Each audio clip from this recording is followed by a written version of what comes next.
It's time to eat. What are you hungry for? Sit down and get ready to consume an abundance of fantasy football knowledge from Ross Tucker and Joe Dolan. Feed me now. I'm starving. On the Fantasy Feast Eatin' Podcast. Yeah, let's eat, baby. It is the Fantasy Feast Eatin' Podcast, presented, of course, by DraftKings. I'm Ross Tucker, former NFL offensive lineman. Most of you already know that. 5 teams, 7 years. If you check us out at youtube.com/Ross Tucker NFL, or just see the social media clips at Ross Tucker Pod, at Ross Tucker NFL, you can see the teams I played for and the helmets and all that stuff. Now, though, I'm into the broadcasting game. Love calling college games for CBS, love calling NFL games for the Eagles, as well as Westwood One, and love the podcasts. Dave Damashek going over alternate uniforms and his Kenny Pickett to the Steelers love was awesome this morning. Hopefully a bunch of you already checked that out. If you haven't, it's the Ross Tucker Football Podcast. We have Even Money Podcast, which was epic with Warren Sharp and Steve Fezzik talking about schedule inequities. We will have Greg Cosell tomorrow on the Ross Tucker Football Podcast. And we always have the College Draft Podcast on Monday, where we're going division by division through all the draft picks, which is the perfect time for me to bring on not only my normal co-host for the Fantasy Feast, but my normal co-host for the College Draft as well, Emory Hunt. What do they call this? Is this like a crossover? Yeah, it's like a crossover, I think. It's like crossover collaboration, you know. It's crossover collaboration. So everybody already knows that voice. That's Joe Dolan from fantasypoints.com fame. They have like 20 people working for them now. They must have no interest in actual profit margins. They just want to get revenue, content. I love it. I'm joking. Use the code 22FEAST. For those of you that are not familiar, shame on you for not listening or watching the College Draft Podcast, because Emory Hunt is a sicko. If you go back to the origin of the Ross Tucker Football Podcast, even before that at the 4-Letter Network, where I would talk about the disease, the sickness, Emory Hunt might be the number one guy in the world when it comes to that. I mean, this guy goes from a USFL preview show, the Giants rookie minicamp, right back to watching USFL. I mean, I can't even imagine what's going to be like, Emory, for your wife next year when we go right from the NFL. The next weekend is the XFL. That's for a while. Then here comes USFL, then the CFL, then Emory, she's not going to get any break. It's tough, man. She may like the fact that you have sprinkled in that summer the European League of American Football, which is entering its second season, and we're seeing a lot of guys from the States take opportunities going over there. You got the Ryan Fire, you got Hamburg Sea Dogs, Sea Devils. Some of those guys, some of those old World League teams are now in that league, and they're expanding to where she's from, Italy. So I can always, kind of combine the two worlds. Hey, let's go take a trip to Italy. Meanwhile, I'm up in Milan covering American football. I don't even there's so many leagues, Joe, that Emory knows about that I didn't even know were around. Some guy just got signed from the Indoor Football League, whatever that is. And Emory had a scouting report on him. Oh my! How is that what is the Indoor Football League? It's just like the now that the Arena League is no longer existing, Indoor has taken over with slightly different rules, but more than likely the same game. And Ramon Atkins is the guy you're talking about from New Mexico Highlands. Tremendous quarterback prospect, but you could tell he had a little bit more development to do. 3 years as a wide receiver, but right now as a rookie, he's leading the IFL in passing. So it shows you the need for a bridge between college and pro. And who signed him? The Quad City, I want to say Steamrollers. I thought the Colts signed him or something. You talking about Daquan Neal? Yeah, the Colts signed Daquan Neal, who was a class of 2017 prospect and has been balling with the Tucson Sugar Skulls. I always love these names. That is unbelievable that you know all this stuff. Here's what I know. You got to follow Emory on social media at FBall Game Plan. You got to subscribe to the College Draft Podcast. He is a wealth and a breadth, which is a hard word to say, of information. Speaking of signings, Joe, before we get to your Dynasty, rookie, post-draft tight end grades, that I know that's why a lot of people are here, because for best ball and for Dynasty, we did have Jarvis Landry sign with Emory's hometown New Orleans Saints. Wanted to get your thoughts on that, because now they got Michael Thomas back, Chris Olave back, Jarvis. They basically have a whole new receiving core. They needed a whole new receiving core. I mean, that was a really bad group of receivers last year, Ross. Now, keep in mind, they're still being, I don't know if diplomatic is the right word, but they're not exactly coming out and saying, oh my goodness, Michael Thomas is going to be ready and he's ready to go and all this stuff. So they're still saying there's some hurdles for him to get over to get ready for the 2022 NFL season here. But Thomas, Olave, and Landry, presuming those are the three top wide receivers for the Saints, those are three guys who did not play for them last year. So I honestly think this is good for Olave, because I didn't necessarily see Chris Olave as an alpha number one receiver. I thought he was somebody who would function best on a team where there were guys who are also siphoning targets, much in the same way he did at Ohio State with Garrett Wilson and Jackson Smith-Njigba going out and getting targets. So I think this is probably a good spot for Olave. It's great for Jameis, who's going to be a quality lower-end fantasy option. But the one thing I want to try to avoid doing is overrating Jarvis Landry, what he is at this stage in his career. Now, Jarvis Landry obviously had some questionable quarterback play the last couple of years, and that goes without saying, or at least he did in 2022, or 2021 rather. But I have him in my best ball ranks overall right now at 139, wide receiver 62. Over the last two seasons, Jarvis Landry's receptions per game were the two lowest of his career, 4.8 and 4.3. I think he can help the Saints in a big way without necessarily being a huge fantasy asset at this stage of his career. We know he's never been a huge yards per reception kind of guy. At this point, I think he's a possession guy who probably can't be expected to get 120 targets. Here's my question for you, Emory, because you grew up in New Orleans. The thing I think is most interesting about the Saints, they signed Tyrann Mathieu. They signed Jarvis Landry. They trade all these picks to get Chris Olave.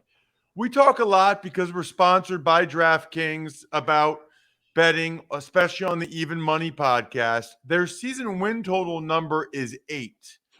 I couldn't believe how sensitive Saints fans were and how mad they got when I tweeted and put on Instagram that they clearly think they are better than everybody else does. People got so mad at that. Like, I went on my other pictures of my kids, and people were Instagram commenting, Ross Tucker thinks he's a much better analyst than he really is.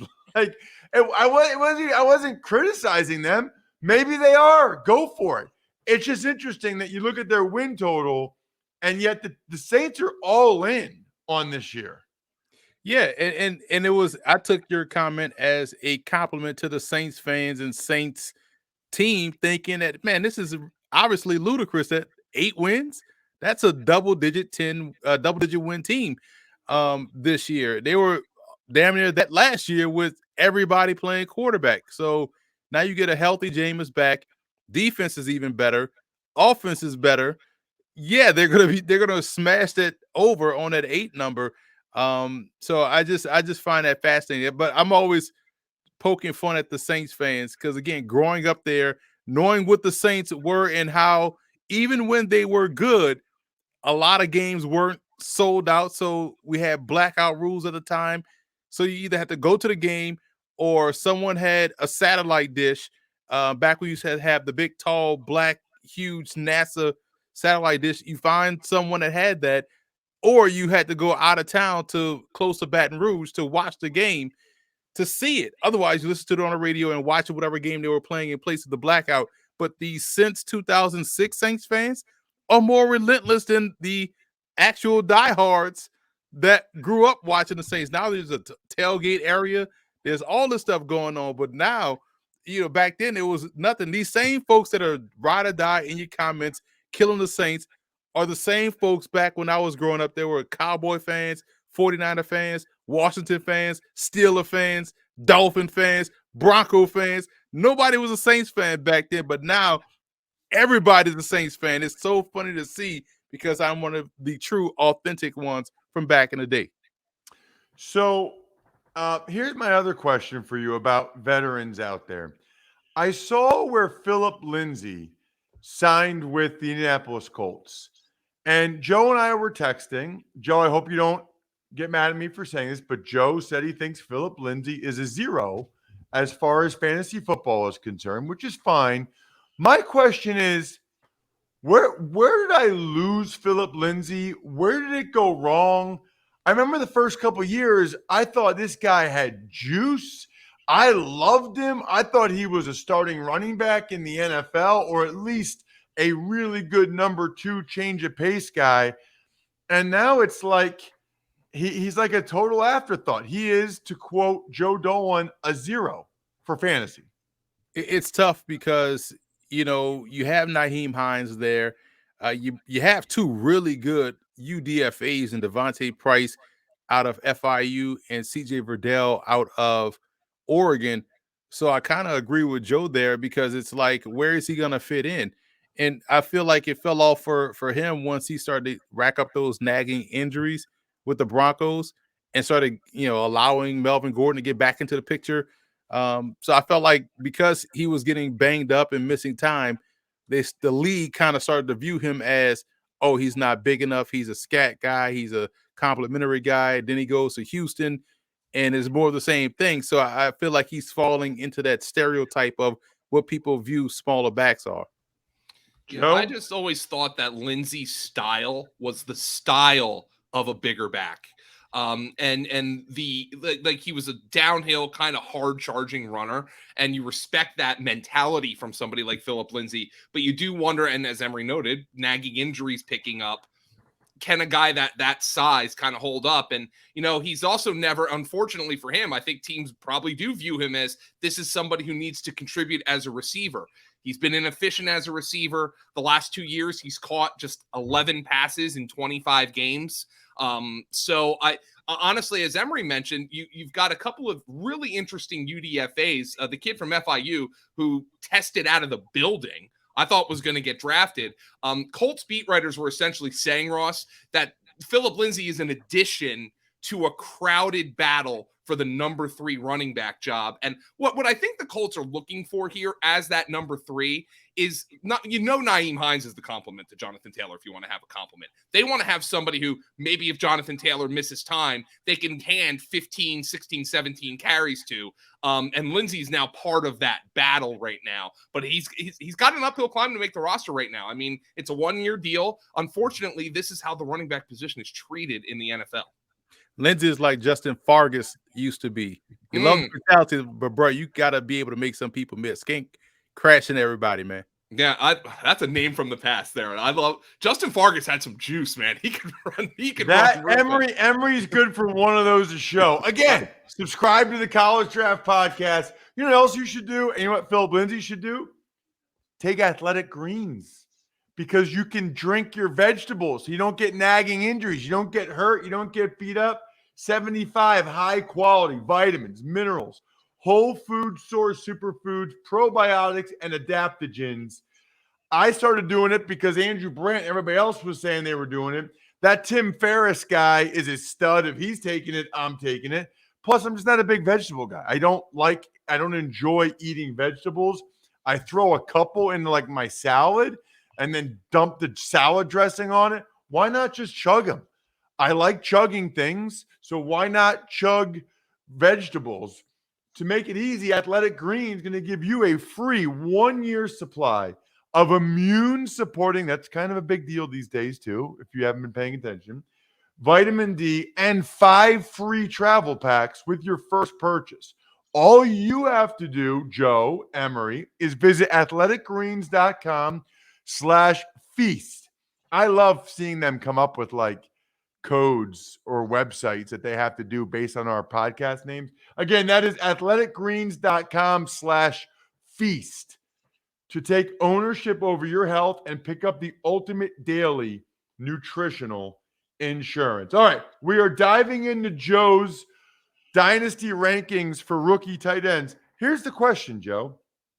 Are any of these guys going to do anything this year in your mind?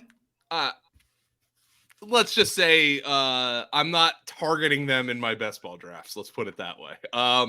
No, I think it's an interesting dynasty group, but the first tight end drafted, Trey McBride, he's buried behind Zach Ertz, who just currently got an extension. Actually, he's not even my number one dynasty tight end, which I think probably is a hot take. But the guy I have number one is Jelani Woods. He's more of a project. The Colts brought Mo Alley Cox back. I think a lot of these guys right now, the guy who probably has the most opportunity from the get-go is Daniel Bellinger, who's with the New York Giants. They're not really all that strong at the position. Greg Dulcich from Denver, who's battling with Albert O. So there's a lot of questions here for right now about who of these guys is going to play. And Ross, you know, rookie tight ends have typically had a tough time getting fantasy production out of them as rookies. All right, let's start with this, okay? So Joe's rankings, he named a couple guys. He's got Jelani Woods 1. These are dynasty, right? So it's not just for this year. It's for how long, Joe? Forever. I think trying to project dynasty more than 3, sometimes 4 years down the line is futile. But just like look at how things change in the NFL. But I mean, Jelani Woods had the kind of ability and size to me that jumped off the page, and I just couldn't shake Jimmy Graham from my mind. And like before Jimmy Graham got all injured up and became a plotter, I mean, that guy was revolutionizing the position. And Jelani Woods, I thought, to the Colts, and I want Emory to chime in here. Ross, I thought Jelani Woods was an exceptional selection by the Colts. So I don't remember anybody, Emory, having Jelani Woods as one of the top 2 or 3 guys. It seemed like it was McBride and Dulcich. I don't really even remember from the college draft, Emory, what you thought of Jelani Woods. I thought he's, to echo Joe's point, I thought he's a project. We all get enamored with tall. And sometimes you got to play how you test and also how you look. I feel like he's still growing in that area. You know, the fit for me is interesting because it's Indianapolis. We don't know what that will look like with Matt Ryan now in the construct of the offense. Has Matt Ryan really featured the tight end like that? I don't think so. I know Tony Gonzalez had a nice second act with Matt Ryan, but I feel like right now, can he help as a blocker? That's where he has to grow. I know right now he's kind of Mo Alley Cox light. So I would probably go with Charlie Kolar as the number one option here because of Mark Andrews is clearly the number one target in Baltimore. But low key, they really hadn't had that second receiving threat since they traded Hayden Hurst. And Kolar is going to be the direct beneficiary, especially now that the receiver room is a bit questionable without Marquise Brown there. So I feel like Kolar I would have a little bit higher. I would have obviously number one. But Woods, I think the fit and the usage it's something I would have to say wait and see from a fantasy perspective. This is interesting because, Ross, I had Kolar number one pre-draft. Just like in terms of the receiving profile, I thought that functioned well for fantasy. But as Emory pointed out, he landed in a super crowded tight end room because not only, and I love Kolar, but not only do they have Andrews, but they also drafted Isaiah Likely. So, but look, teams tell you what they're going to do, right? I mean, Emory, their wide receiver room is basically Rashad Bateman and a bunch of spare parts right now, guys who haven't really proven anything. So who's to say they're not going to run 12, 13 personnel a whole lot of the time in Baltimore? I think they're kind of leaning, Ross, into more of the, hey, you know what? We're going to run the ball down people's throats. We're going to throw a bunch of tight ends out there, try to stop us. I kind of feel like that's what the Ravens are leaning into right now. Yeah. So the reason why you have Kolar lower is just because Andrews gets so many targets, I mean, which I get. Mark Andrews was the only tight end in the NFL last year who was in the top 10 in total targets among But I all mean, I'm players. just looking at their receivers, and I kind of agree with Emory. I do too. I think Kolar might get a lot because also Andrews, last year you at least had to worry about Hollywood Brown taking the top off the defense. And as you said last week, Joe, and shocked me how many targets he got. Now I feel like every defense is going to be Andrews, matching up on Andrews, maybe bracketing him, having two guys on him.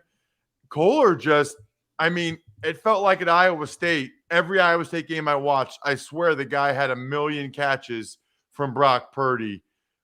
They were both there forever. So that's interesting. I think it's very interesting. And just one more point. Number one, that's why I really like Rashad Bateman this year. I think Bateman is going to take up a lot of Lamar Jackson's kind of attention. But also, I'm not really sure they have that lid lifter right now. I don't think Tylan Wallace is that guy. Maybe Duvernay, but they've kind of put him in as a slot guy. So I think we're going to look at a very different Raven offense this year.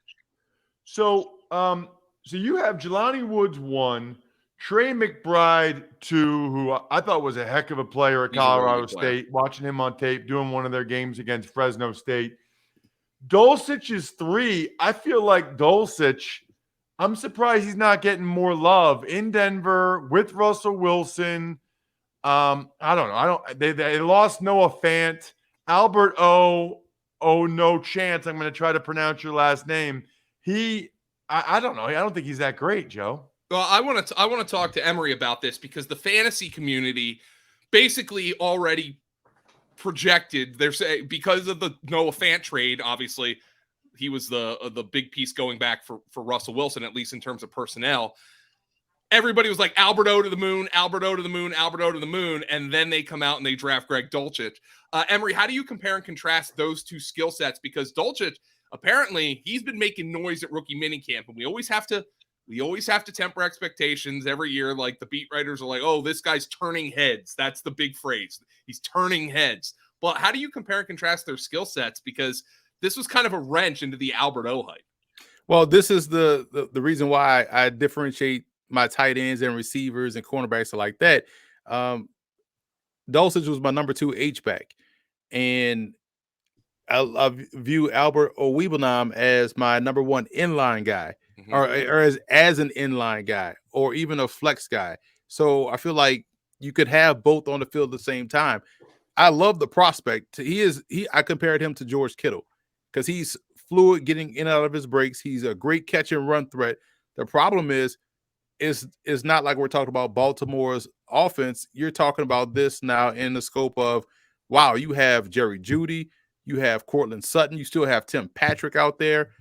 How many players are you going to feed are you going to go 5 wide? Or are you going to, how are you going to work in the tight end? And going back to Russell Wilson's history, how often do you work in the tight end? I know Jimmy Graham was there for a spell, but for the most part, Russell Wilson is pushing the ball vertically down the field. So the fit here is running different lanes than my thought on the prospect. The prospect is awesome, but the fit, I wonder how he's going to fit into what they want to do offensively. You said Bellinger you think has the most opportunity. Emory, what did you think of Bellinger? He's with the Giants. I thought he was more known for his blocking, but maybe I'm forgetting. No, he is. He is a blocker, and I think that's going to be his role. They didn't have a blocker in this personnel. But what's fascinating is what they brought in undrafted free agents. Austin Allen out of Nebraska, 6'8", 265 pounds, a nice receiving option at the position that can also play a little inline. Had a really good week at the NFLPA Bowl. They also are converting Andre Miller, who was a big physical wide receiver who I had as one of my inside wide receivers. They're converting him to tight end, and they view him as a guy that can be that flex kind of player that Evan Ingram was. So their tight end position is going to be fascinating to watch because they, when they last week at rookie minicamp, even some of the trial guys, everybody was 6'6", 6'7", right? And so now you bring in Andre Miller, who's going to be converting from receiver to tight end.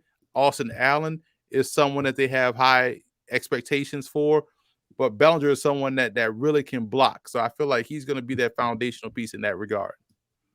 I think, Joe, Ruckert can play. Now, the thing about Ruckert with the Jets is I guess he's banged up already. And I read 37 different times that Ruckert's going to be a better pro than he was in college. I don't even know what that means. Like, everybody had the same line. It's so annoying to me because it's like one person said that, and then everybody else just, that's like the same line. I think he's a guy who's going to be a better pro than he was in college. Like, how often does that happen, by the way? Not very. But you don't have him very high, Joe. You have him 6 because of Uzomah and Conklin. Yeah, I mean, they dealt out $48 million in free agent contracts to tight ends this offseason. I mean, and then they drafted Ruckert in the 3rd round. So, I mean, the Jets now all of a sudden have a very crowded tight end room. Ruckert, though, I mean, I think what that means from him is probably from a production standpoint, because although, of course, now he's in a Jets team that is not sneakily, it's kind of loaded with young talent. The thing about Ruckert was he's competing with Olave and Garrett Wilson and Smith and Jigba and even Jamison Williams for a time at Ohio State for targets. Now, well, he's got to compete with Garrett Wilson again, but also Elijah Moore, Corey Davis, Braxton Berrios, Uzomah, Tyler Conklin. I mean, it's an uphill climb for Jeremy Ruckert to be productive as a rookie, that's for sure. Rounding out, you got Cade Otton at 7 with the Bucs. Holy guy from Maryland with the Titans. Okonkwo. Yeah. What's that? Okonkwo. He goes by Okonkwo. Okay. Yeah. Then you've got Isaiah Likely, who we talked about with the Ravens at 9. And then Jake Ferguson, who was at Wisconsin for a long time as well, with the Cowboys at 10. Thoughts on any of those guys, Emory, Otton, Okonkwo, Likely, or Ferguson? Any of those guys really stand out to you as guys that you think could really contribute first year?